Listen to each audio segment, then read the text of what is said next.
اللہ قرآن میں کہتا ہے وَمَا أَرْسَلْنَا، اور ہم نے نہیں بھیجا کسی بھی رسول کو،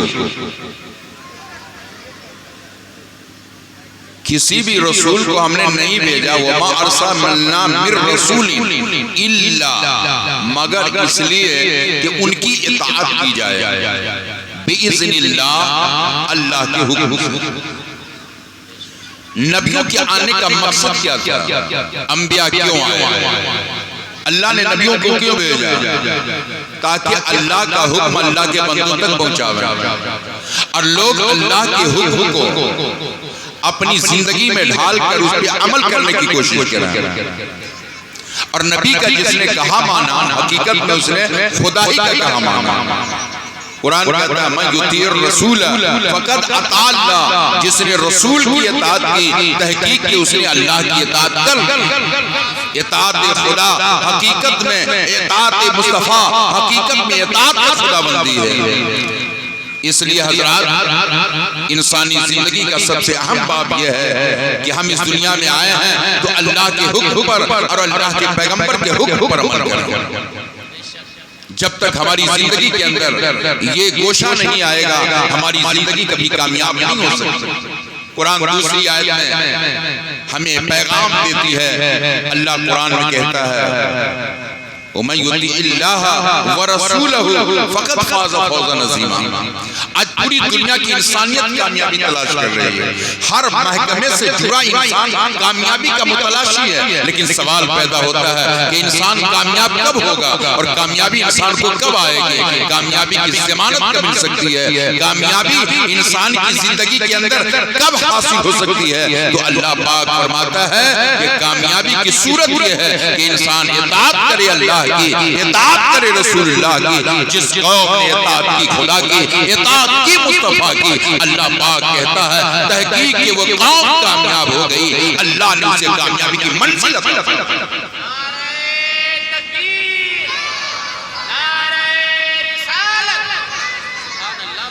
حضرات کامیابی اگر ہمیں تلاش کرنی ہے تو کامیابی کا گوشہ اللہ پاک نے ہمیں قرآن کی آیتوں سے عطا فرمایا ہے۔ ہم کامیاب اس وقت تک نہیں ہو سکتے جب تک کہ ہماری زندگی کے اندر اللہ و رسول کے حکم پہ عمل کرنے کا جذبہ پیدا نہ ہو۔ آخر اسلاف کا کیا طریقہ تھا، بزرگوں کا کیا معیار تھا کہ ان کی زندگی کامیاب تھی۔ آج تو ہم شادی کے جشن میں اور شادی کی محفل میں بیٹھے ہیں، لیکن روایتیں پکار کے کہتی ہیں اسلام کے ماننے والوں کا طرز عمل دنیا کو سبق دیتا ہے۔ اسلام کے شہدائیوں کی زندگی کا اصول ہمیں یہ بتا دینے کو تیار ہے کہ وہ لوگ ایسے ایمان کے پیکر تھے، ایسی زندگی بسر کر رہے تھے، ایسے ایمان کے خوگر بن کر کے زندگی بسر کیا تھا کہ لوگ ان کو دیکھتے تھے تو دیکھ کر کے اپنی زندگی کی راہیں ہموار کرتے تھے۔ کون نہیں جانتا ہے ابھی یہ صفر المظفر کا مہینہ ہمارے نظر کے سامنے چل رہا ہے، ابھی یہ 25 صفر آنے والی ہے۔ اس تاریخ میں بریلی شریف کی سرزمین پر اعلیٰ حضرت کا عرس انعقاد پذیر ہونے والا ہے۔ شہزادہ اعلیٰ حضرت حضور مفتی اعظم ہند کا نام سنا ہوگا۔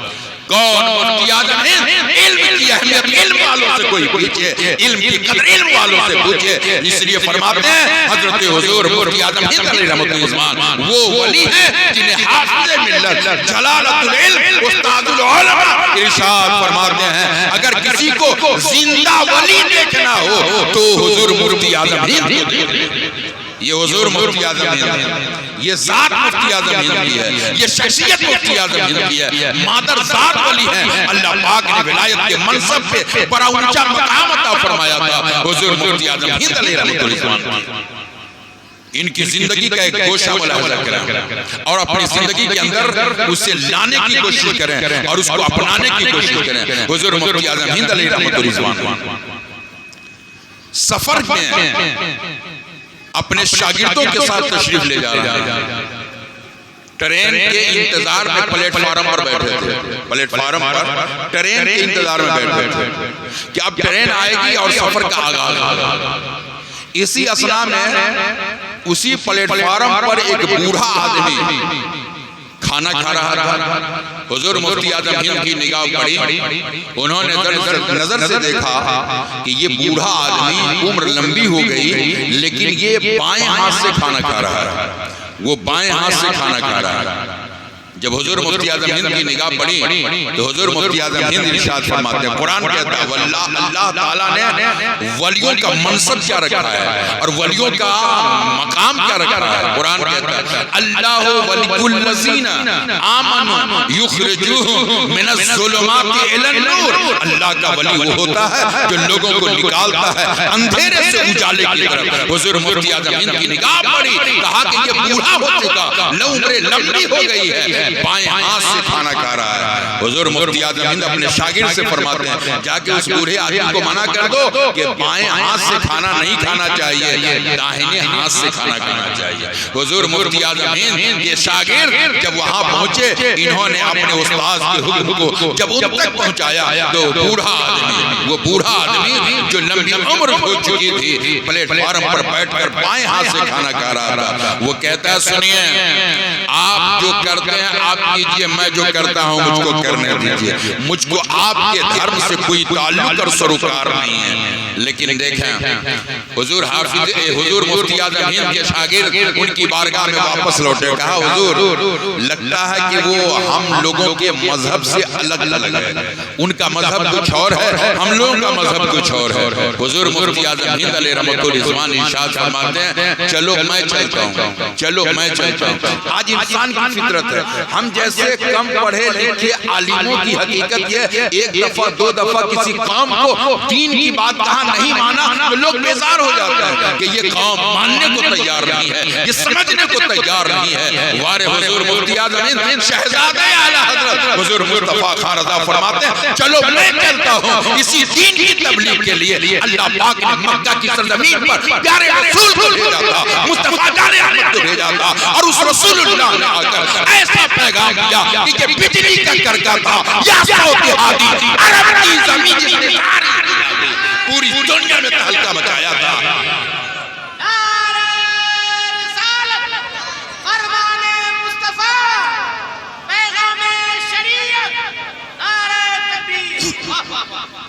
حضور مفتی اعظم ہند فرماتے ہیں چلو میں چلتا ہوں جس دین کی تحفظ کے لیے، جس دین کی تبلیغ کے لیے اللہ پاک نے اپنے پیغمبر کو بھیجا تھا، اس رسول پاک کے پیغام کو لوگوں تک پہنچانے کی کوشش کرتا ہوں. حضور مفتی اعظم ہند علیہ رحمۃ الرضوان بنفس نفیس تشریف لے گئے، دلوں میں کوئی کجی اور کمی محسوس نہیں کیا.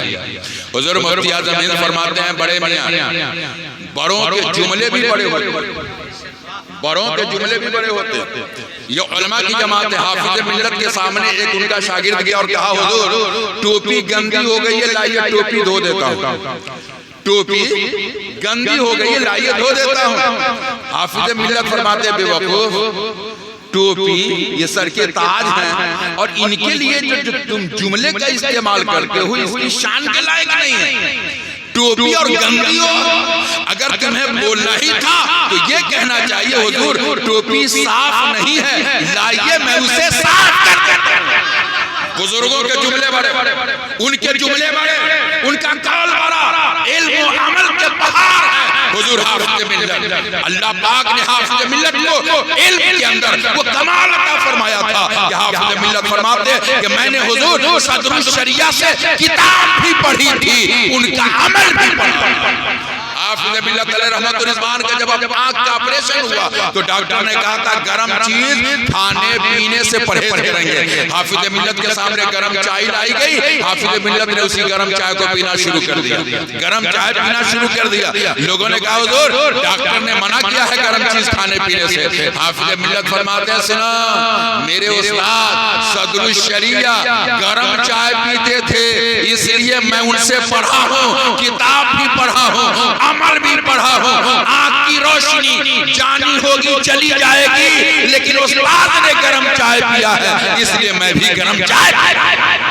یہ حضور حافظ ملت علیہ رحمۃ الرضوان ہے. حضور حافظ ملت علیہ رحمۃ الرضوان نے فرمایا اس بچے سے اے بچہ سنو، ٹوپی کے لیے جو تم نے لفظ گندا کا استعمال کیا یہ غیر موضوع ہے، مناسب نہیں ہے. اگر اس کے لیے جملہ استعمال کرنا چاہیے تو یہ کہنا چاہیے حضور ٹوپی صاف نہیں ہے، لائیے میں اسے صاف کر دیتا ہوں.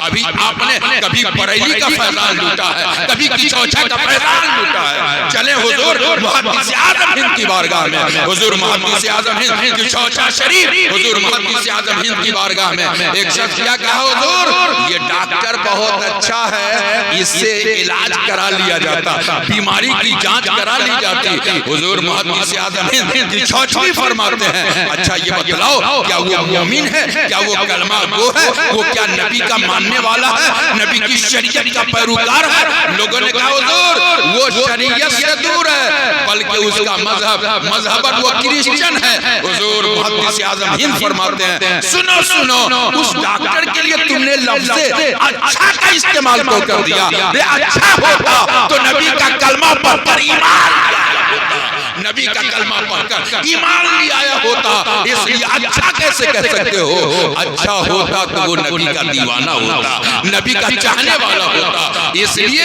اتنا نہ کہہ سکتے ہو کہ وہ ڈاکٹر بہت تجربہ کار ڈاکٹر ہے وہ ماہر ڈاکٹر ہے اچھا ڈاکٹر ہے بہتر ڈاکٹر ہے یہ کہہ سکتے ہو لیکن اچھا اس کے لیے کہنا نہیں ہے یہ بزرگوں کے زندگی کے طریقے ہیں دیکھیں پلیٹ فارم ہے حضور مفتی اعظم ہند علیہ رحمت الرضوان اپنے جملے سے فرماتے ہیں بڑے میاں اس میں درد بھی ہے کسک بھی ہے آپ کسی بچے کو اے لونڈا ایک گلاس پانی لاؤ اور کسی کو کہا بیٹا ایک گلاس پانی لاؤ جملہ دونوں ہے ایک میں نفرت کی بو پیدا کر دے اور دوسرے میں محبت کی کڑیاں پیدا کرتی ہے محبت کا چراغ دلوں میں جلاتا ہے کہا بیٹے گلاس پانی لاؤ وہ آپ کا پیار اس کے دلوں میں سمائے گا محبت کے جلوے آئیں گے اور وہ آپ کے قریب ہوتا چلا جائے گا حضور مفتی اعظم ہند علیہ رحمت الرضوان فرماتے ہیں بڑے میاں اللہ پاک نے دو ہاتھ دیا ہے ایک ہاتھ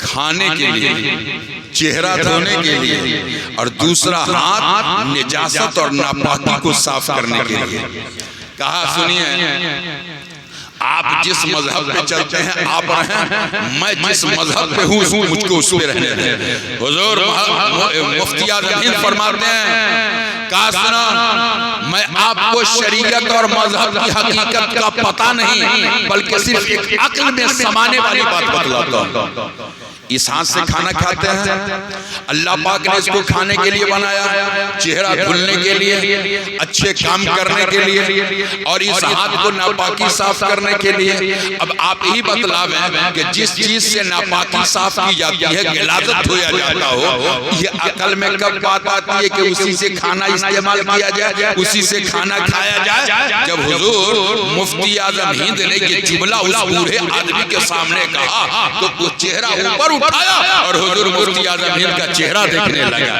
اور اللہ کا کرم کہ حضور مفتی اعظم ہند کا چہرہ اتنا تابندہ اتنا چمکدار کہ بعض روایتوں میں علماء نے لکھا کہ بہت سارے لوگ جو حضور مفتی اعظم ہند کو محبت کی نظر سے دیکھ لیتے اللہ اسے ایمان والا بنا دیتا یہ حضور مفتی اعظم ہند کا چہرہ تھا اور چہرے کی تابانی تھی وہ بوڑھا آدمی حضور مفتی اعظم ہند کا چہرہ دیکھنے لگا بار بار ٹکٹکی باندھ کر دیکھ رہا ہے حضور مفتی اعظم ہند کے چہرے کو ملاحظہ کر رہا ہے جب چہرہ دیکھتا رہا بعد میں پوچھتا ہے کہ اچھا آپ بتلائیں کہ آپ کا نام کیا ہے وہ بوڑھا آدمی پوچھتا ہے آپ کا نام کیا ہے تو کہا کہ میرا نام مصطفیٰ خان رضا ہے اعلیٰ حضرت کے شہزادے نے کہا میرا نام مصطفیٰ خان رضا ہے کہا مکان کہاں ہے کہا بریلی شریف میرا مکان ہے کہا کس مذہب سے آپ کا تعلق ہے کہا میرا مذہب مذہب اسلام ہے اتنا سنا وہ بوڑھا کرسچن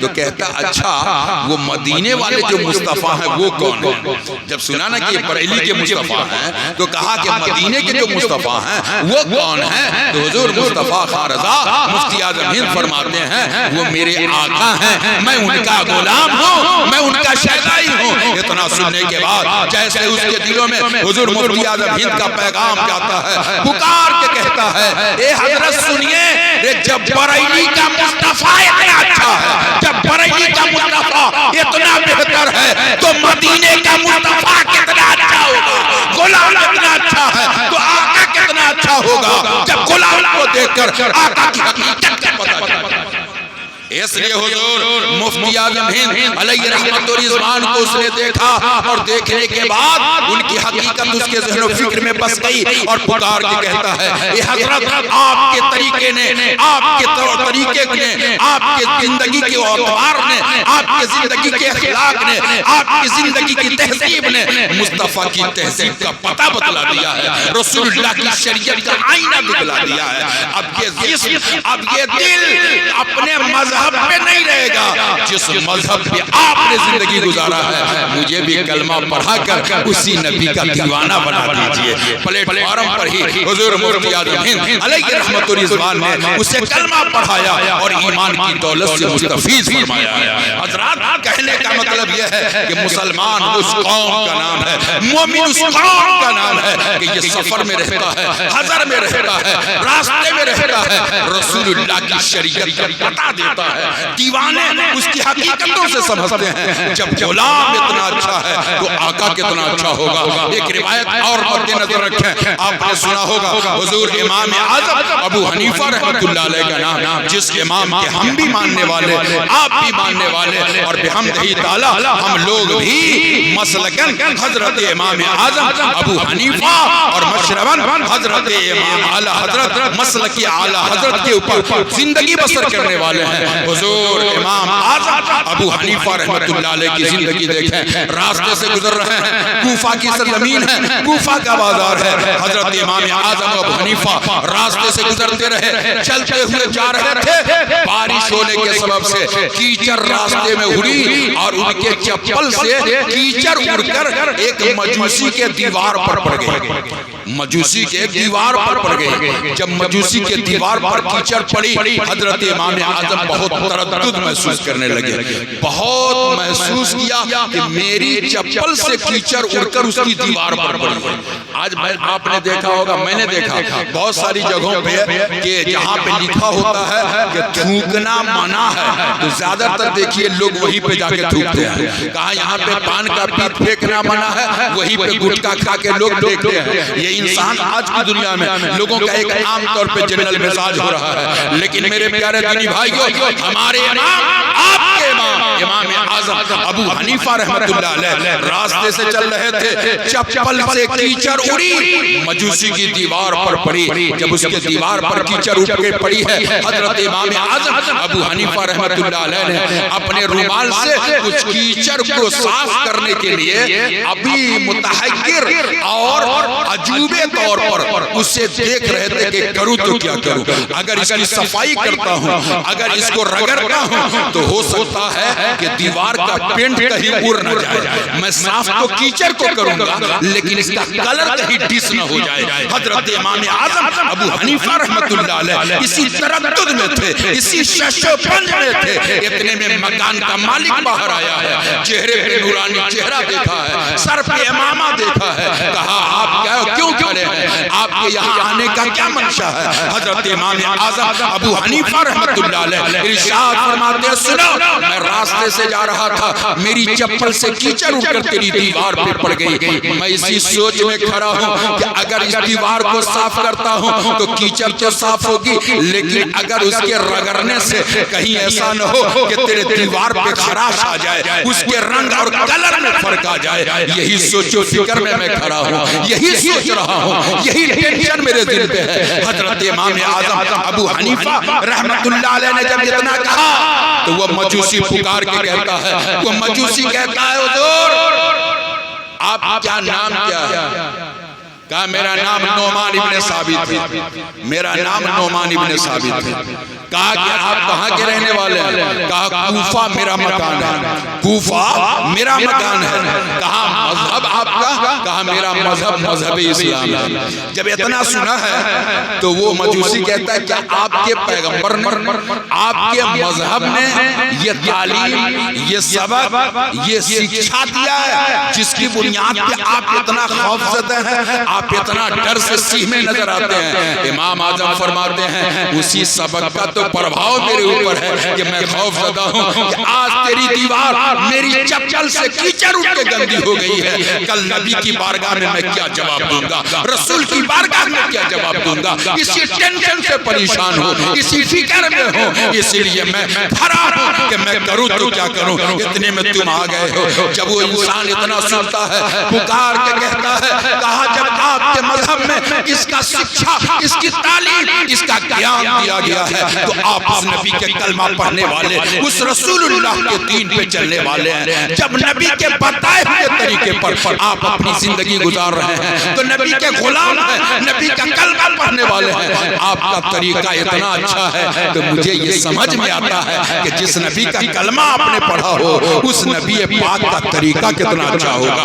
اس رسول اللہ کا عمل کیسا ہوگا، اس رسول اللہ کا کردار کیسا ہوگا۔ وہ مجوسی اسی مقام پر حضرت امام اعظم کے ہاتھوں پر اپنے مذہب کو تیاگتا ہے اور کلمہ پڑھتا ہے، کلمہ پڑھ کر اپنے آپ کو ایمان والا بناتا ہے۔ یہ ہے اسلام پہ چلنے والوں کا طریقہ، یہ ہے نبی کے ماننے والوں کا طریقہ۔ اس لیے حضرات اللہ پاک کا کرم ہے کہ اللہ پاک نے ہمیں آپ کو مسلمان بنایا ہے، ہمیں اسلامی تہذیب کا پیروکار بنایا ہے۔ آج تو ہماری زندگی کے حالات ایسے دیکھنے کو ملتے ہیں کہ آج شادیوں میں بھی ہم اس قدر رنگ و روگن میں رہتے ہیں، ہمیں احساس نہیں ہوتا۔ آج دیکھیں مسجدوں کے اندر جب مسلمان جاتے ہیں سروں پر ٹوپیاں نظر آتی ہے، کرتے نظر آتے ہیں، لباس اسلامی نظر آتا ہے، لیکن جب یہی مسلمان مسجد سے باہر نکلتا ہے، بازاروں میں جاتا ہے تو پتہ نہیں چلتا کہ یہ کون قوم سے تعلق رکھتا ہے، کس مذہب سے اس کا تعلق ہے، کس دین سے اس کا لگاؤ ہے۔ گویا ہماری پہچان صرف مسجدوں میں جا کر کے دکھائی دیتی ہے۔ اللہ پاک ہمیں چلتے پھرتے روڈ راستے جہاں بھی چلیں، جہاں بھی رہیں تو ہمارے کلچر، ہماری تہذیب اسلام کی خوشبو اور اسلام کا پتہ دیتا نظر آئے کہ یہ دیوان مصطفیٰ جا رہا ہے، عاشق رسول اللہ جا رہا ہے۔ آج شادیوں میں دیکھیں تو شادیوں میں بھی ہمارے حالات اس قدر دھیرے دھیرے بدلتے چلے جا رہے ہیں کہ ایک طرف قاضی صاحب خطبہ پڑھ رہے ہوتے ہیں، قاضی صاحب خطبہ پڑھتے ہیں، قرآن کی آیت کی تلاوت ہوتی ہے خطبے کے اندر۔ آپ پوچھیں علامہ عبدالواحد سے، آپ پوچھیں اپنے امام صاحب سے، یہ لوگ بتلائیں گے کہ اس قرآن کی آیت جب پڑھی جائے تو اللہ کا قرآن کہتا ہے وَإِذَا قُرِئَ الْقُرْآنُ، جب قرآن پڑھا جائے تو اسے سنو اور چپ رہو، سنو بھی اور چپ رہو۔ لیکن ایک طرف خطبہ پڑھا جا رہا ہے اور دوسرے طرف لوگ بات چیت میں لگے رہتے ہیں، کچھ لوگ لہو و لعب میں لگے رہتے ہیں، کچھ لوگ کھیل تماشے میں لگے رہتے ہیں۔ ہماری تہذیب اس قدر فرقان ہوتی گئی، ہمارا طرز عمل اس قدر مٹتا چلا جا رہا ہے کہ ہم اپنے اسلامی رنگ و روگن سے کافی دور ہوتے چلے جا رہے ہیں۔ آج ضرورت ہے اس بات کی کہ ہم اپنے عمل سے، ہم اپنے مذہب کے اعتبار سے اپنے رنگ میں رہیں، جہاں رہیں، جہاں چلیں، وہیں پہ یہ پتہ چلے کہ یہ مجلس اگر ہے تو یہ محفل میلاد یا محفل ذکر رسول ہے یا کسی شادی کے بزم میں ہے، تو یہ پتہ چلے کہ یہ شادی کسی کرسچن کی شادی نہیں ہے، یہ یہودیوں کی شادی نہیں ہے، نصرانیوں کی شادی نہیں ہے، بلکہ رسول اللہ کے ماننے والوں کی شادی ہے۔ تو ہماری تہذیب ہماری شادیوں میں بھی دکھائی دے، ہمارے رسول کی محبت کی خوشبو ہمیں شادیوں میں بھی نظر آوے، ہماری تہذیب شادیوں میں بھی دکھائی دینے لگے، تب جا کر کے ہمارے اندر کامیابی کے راہ ہموار ہوں گے۔ آج مسلمان پریشان ہے کہ ہم ناکام ہو گئے، ہم ناکامی کی منزلوں پہ چلے آئے، لیکن ہم نے کبھی غور کیا ناکامی کا وجہ کیا ہے، ناکامی کا کارن کیا ہے، ناکامی کا ریزن کیا ہے کہ آج ہم ناکام ہو رہے ہیں۔ اور کل کے لوگ کامیاب تھے، کل کے لوگ کامیاب اس لیے تھے کہ وہ اللہ و رسول کے حکم پر عمل کر رہے تھے، اور ہم لوگ ناکام اس لیے ہیں کہ اللہ و رسول کے حکم سے دور ہوتے چلے گئے، نافرمان بنتے چلے جا رہے ہیں، اس لیے ناکامیابی ہو رہی ہے۔ میرے پیارے دینی بھائیو، اللہ پاک نے اگر ایمانی زندگی دی ہے تو ذرا دیکھیں، شادی کے بز میں بیٹھے ہیں تو ذرا دیکھیں اللہ کے رسول دنیا میں آئے، اللہ کے پیغمبر نے شادی کی اور شادی کو کہا نکاح من سنتی، نکاح یہ میری سنت، یہ میرا طریقہ ہے، یہ میرا طریقہ ہے۔ فمن رغب عن سنتی، جو میری سنت سے اعراض کیا فلیس منی، وہ ہم میں سے نہیں۔ رسول اللہ نے اپنی سنت قرار دیا ہے نکاح، اپنی سنت رسول اللہ نے کہی. اللہ کے رسول نے دوسری حدیث میں فرمایا نکاح کرو فَإِنَّهُ أَغَضُّ لِلْبَصَرِ وَأَحْسَنُ لِلْفَرْجِ.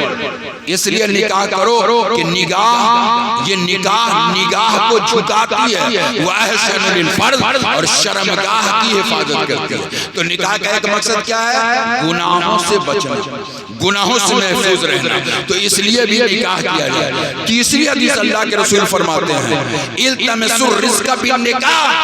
اللہ کے پیغمبر فرماتے ہیں اے دیوانو رزق تلاش کرو, یعنی روزی تلاش کرو نکاح کے ذریعے, روزی تلاش کرو نکاح کے ذریعے. تو نبی فرماتے ہیں نکاح میری سنت بھی ہے, نکاح گناہوں سے بچانے کا تدبیر بھی ہے, نکاح رزق کے ترقی کا بھی ذریعہ ہے. صحابی نے کہا یا رسول اللہ کیا نکاح سے رزق میں برکت آتی ہے؟ اللہ کے نبی فرماتے ہیں ہاں نکاح سے رزق میں برکت آتی ہے. کہا کیسے؟ اللہ کے پیغمبر فرماتے ہیں سنو, اللہ پاک نے جس کو پیدا کیا سب کے مقدر میں اس کی رزق لکھ دی ہے, کس کو کتنی روزی ملنی ہے اور جس کو جتنی روزی ملنی ہے اتنا لکھ دیا گیا ہے. نبی فرماتے ہیں مقدر کے رزق کا ایک دانہ بھی اگر باقی رہے گا اس وقت تک وہ آدمی نہیں مرے گا. جب تک کہ وہ رزق کا دانہ کھا نہ لے اس وقت تک موت نہیں آ سکتی. گویا جس کے مقدر میں رزق جتنا لکھ دیا گیا ہر حال میں اس کو رزق مل جانا. یہ اللہ کے پیغمبر نے ارشاد فرمایا. میرے پیارے دینی بھائیو یہ نکاح کتنی اچھی چیز. نبی فرماتے ہیں سنو تمہارے مقدر میں جس نے رزق لکھے گئے اللہ تیرے مقدر سے تمہیں روزی عطا فرمائے گا. جس بچی سے نکاح کرو گے اس کے بھی مقدر میں رزق لکھے گئے. جب شادی کرو گے تو اس کے مقدر کی روزی جو اس کے نصیب میں ہے اللہ تعالی اس کے ذریعے تمہارے رزق میں برکت اور رزق میں کامیابی اور ترقی عطا فرمائے گا. تم اپنے مقدر سے کھاؤ گے وہ اپنے مقدر سے کھائے گی. حدیث اللہ کے رسول نے فرمایا کہ مہمان اللہ کی رحمت, اور مہمان جب کسی کے ہاں جاتا ہے تو اپنے مقدر کی روزی اپنے ساتھ لے کر کے جاتا ہے. وہ گھر والے کا نہیں کھاتا. ہاں البتہ یہ ہے کہ مہمان کے ذریعے پورا گھر کھا لیتا ہے, مہمان کے ذریعے پورا گھر کھاتا ہے. اس لیے حضرات اللہ تعالیٰ نے مہمان کو برکت کا ذریعہ قرار دیا. اس لیے اللہ کے رسول فرماتے ہیں مہمان جب جاتا تو اپنے مقدر کی روزی اپنے ساتھ لے کر کے جاتا. تو جس عورت سے جس خاتون سے آپ نے نکاح کیا ہے اس کے مقدر میں جو روزی لکھی ہوگی وہ آپ کے گھر آئے گی, اور اس طریقے سے اللہ آپ کے رزق کے دروازے کشادہ فرمائے گا. حضور کی بارگاہ میں ایک غریب صحابی آئے, عرض کیا یا رسول اللہ غریبی نے اس روڈ پہ کھڑا کر دیا کہ کوئی مجھ کو اپنے لائق نہیں سمجھتا. اے پیغمبر میرے لیے دعا فرمائے کہ اللہ میری غریبی دور فرما دے. میرے لیے دعا کریں اللہ میری غریبی دور فرما دے. اللہ کے رسول صلی اللہ علیہ وسلم دعا کر دیتے تو کیا نہیں ملتا, کیا نہیں ملتا. اعلیٰ حضرت کہتے ہیں اجابت کا صحرا عنایت کا جوڑا دلہن بن کے نکلی دعائے محمد. اجابت نے جھک کر گلے سے لگایا بڑھی ناز سے جب دعائے محمد. یہ رسول اللہ کی دعا اللہ پاک نے دعاؤں میں تاثیر دی. لیکن اللہ کے پیغمبر ارشاد فرماتے ہیں سنو تم نے نکاح کیا. اس نے کہا یا رسول اللہ غریب ہو دعا کر دیں. نبی سوال کیا کرتے ہیں کیا تم نے نکاح کیا؟ کیا نہیں یا رسول اللہ میں نے نکاح نہیں کیا ہے. اللہ کے پیغمبر فرماتے ہیں جاؤ تم نکاح کر لو. کہا یا رسول اللہ مجھ غریب سے کون نکاح کرے گا؟ پیغمبر فرماتے ہیں اپنے کفو میں رشتہ تلاش کرو, اپنے معیار میں رشتہ تلاش کرو. وہ صحابی نبی کی بارگاہ سے یہ پیغام لیا. رسول اللہ نے کہا کہ نکاح کرو نکاح. وہ صحابی گئے رشتہ تلاش کیا اور رشتہ تلاش کرنے کے بعد شادی کی. شادی کے بعد کچھ دن گزر گئے, بارگاہ مصطفیٰ میں تشریف لاتے ہیں.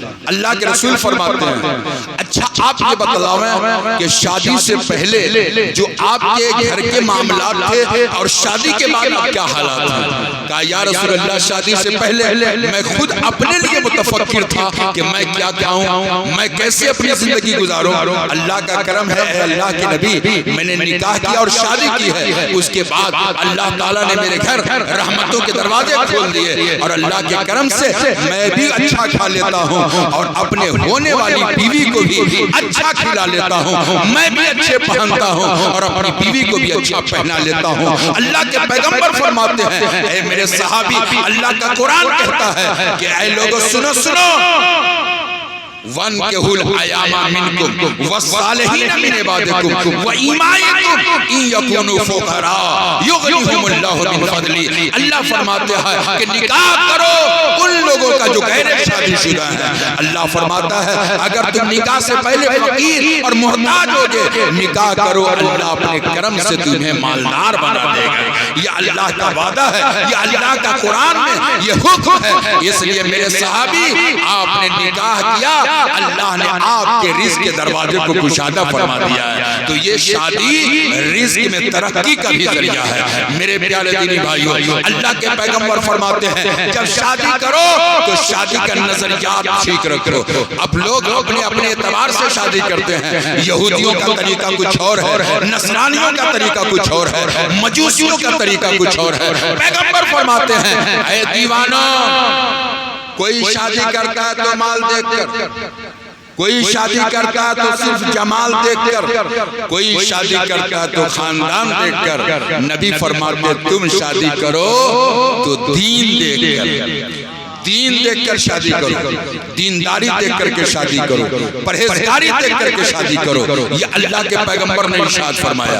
میرے پیارے دینی بھائیوں، یہی وجہ ہے کہ اللہ کے رسول صلی اللہ علیہ وسلم نے دین کا پہلو سب سے غالب رکھا ہے۔ مالدار ہو اگر دیندار نہیں ہو تو وہ کامیاب نہیں، حسن و جمال کا پیکر ہو، دیندار نہیں، کامیاب نہیں۔ حسب و نسب اچھا لیکن جس سے نکاح کیا جائے وہ دیندار نہیں ہے۔ اس لیے کہ باپ پرہیزگار ہو، باپ نمازی ہو، کوئی ضروری نہیں کہ بیٹی بھی پرہیزگار ہو، بیٹا بھی دیندار ہو، ایسا نہیں۔ اس لیے حضور فرماتے ہیں جس سے تم نکاح کرو دیکھو کہ وہ دیندار ہے کہ نہیں، وہ دین پہ چلنے والا ہے کہ نہیں۔ رسول اللہ نے دینی پہلو کو غلبہ دیا ہے۔ اگر انسان دین دے کر کے شادی کرتا ہے تو دنیا بھی کامیاب ہوتی ہے، اس کا عقبہ بھی تابناک ہوتا ہے۔ اس لیے اللہ کے رسول فرماتے ہیں کہ شادی بہت ساری خوبیوں سے انسان کو آمادہ کرتی ہے، بہت ساری خوبیوں سے متصف کرتی ہے۔ اللہ پاک ہمیں آپ کو رسول اللہ کی شریعت پر گامزن عطا فرمائے اور شادیوں کو رسول اللہ کے حکم پہ اپنانے کی توفیق عطا فرمائے۔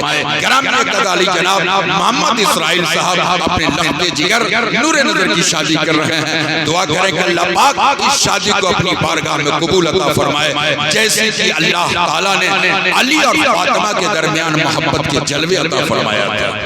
جو عقیدت، جو محبت کی بو ان دونوں کے اندر پائی گئی، اللہ ویسے ان دونوں کے اندر محبت کی بو عطا فرمائے، ویسے خوشبو عطا فرمائے۔